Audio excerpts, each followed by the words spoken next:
Hi ಎಲ್ಲರಿಗೂ ನಮಸ್ಕಾರ. ನನ್ನ ಯೂಟ್ಯೂಬ್ ಚಾನಲ್ಗೆ ಸ್ವಾಗತ.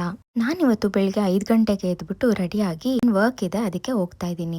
ಈ ಕೆಲಸ ಬಂದು ಸೀಸನಲ್ ಜಾಬ್. KFCಯಲ್ಲಿ ವೀಕ್ಲಿ ನನಗೆ 2 ಡೇಸ್ ಮಾತ್ರ ಶಿಫ್ಟ್ ಇರುತ್ತೆ. ಈ ಜಾಬ್ ನನಗೆ ವೀಕ್ಲಿ 1 ಡೇ ಮಾತ್ರ ಇರುತ್ತೆ. ಸೊ ನಾನು ಈ ಆಪರ್ಚುನಿಟಿನ ಯುಟಿಲೈಸ್ ಮಾಡ್ಕೊಬೇಕು ಅಂತ ಸೇರ್ಕೊಂಡೆ. ಇಲ್ಲಿ ಒಂದೊಂದು ಆಪರ್ಚುನಿಟಿ ಕೂಡ ತುಂಬಾ ಇಂಪಾರ್ಟೆಂಟ್. ಎಷ್ಟೊಂದು ಜನ ಪಾರ್ಟ್ ಟೈಮ್ ಜಾಬ್ಗೆ ತುಂಬಾ ಸ್ಟ್ರಗಲ್ ಮಾಡ್ತಿರ್ತಾರೆ, ಇನ್ನ ಸಿಕ್ಕಿರಲ್ಲ. ನನಗೂ ಸ್ಟಾರ್ಟಿಂಗ್ 4 ತಿಂಗಳು ಏನು ಜಾಬ್ ಇರಲಿಲ್ಲ. ತುಂಬಾ ಅಂದ್ರೆ ತುಂಬಾ ಕಷ್ಟಪಟ್ಟು ಆಮೇಲೆ ಒಂದು ಜಾಬ್ ಸಿಕ್ಕಿ. ಇವತ್ತು ನನ್ನ ವರ್ಕ್ ಏನಂದ್ರೆ ಈ ಸೂಪರ್ ಮಾರ್ಕೆಟ್ ಅಲ್ಲಿ ಇರೋ ಸ್ಟಾಕ್ಸ್ ನೆಲ್ಲ ನಾವು ಕೌಂಟ್ ಮಾಡೋದು. ಒಂಥರ ಜಾಬ್ ತುಂಬಾ ಚೆನ್ನಾಗಿರುತ್ತೆ. ಪ್ರತಿಯೊಂದು ಐಟಮ್ ಸ್ಕ್ಯಾನ್ ಮಾಡ್ಬೇಕಾದ್ರೆ ಎದ್ದು ನಿಂತು ಕೂತು ಎಲ್ಲಾ ಕೆಲಸ ಮಾಡೋದ್ರಿಂದ ತುಂಬಾ ಅಂದ್ರೆ ತುಂಬಾ ಬಾಡಿ ಪೇನ್ಸ್ ಬರುತ್ತೆ.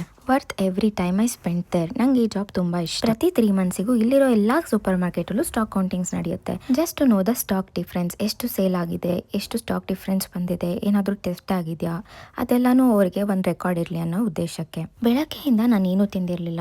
ಬೆಳಗ್ಗೆ 7:30 ಇಂದನೂ ಕೆಲಸ ಮಾಡ್ತಾನೆ ಇದ್ವಿ. ಸೊ 11 o'clock ಬ್ರೇಕ್ ಇತ್ತು.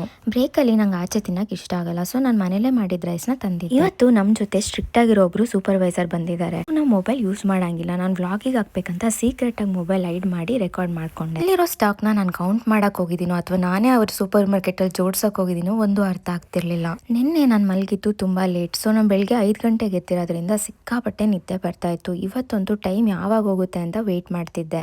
ವರ್ಕ್ ಮುಗಿದ್ಮೇಲೆ ಮನೆಗೆ ಬಂದೆ. ಮನೆಗೆ ಬಂದ್ಮೇಲೆ ಒಂದು ಮೂವಿ ನೋಡಿ ಇವತ್ತಿನ ಡೇನ ಎಂಡ್ ಮಾಡಿದೆ. Bye bye, see you in my next vlog.